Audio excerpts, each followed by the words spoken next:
Research shows that students who get into study groups earn better grades. They provide group support and are a source of encouragement and cooperation.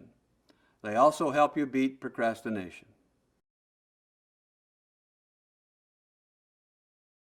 What you can do to get into a study group, it is important that you select serious students who are serious about the subject matter.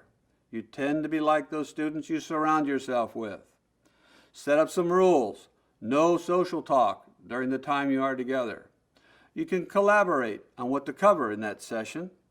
You can compare notes to find out if your notes are complete and accurate or not. You could quiz each other, find out what you have learned and have not yet learned. It's an excellent preparation for tests, and you can practice teaching one another.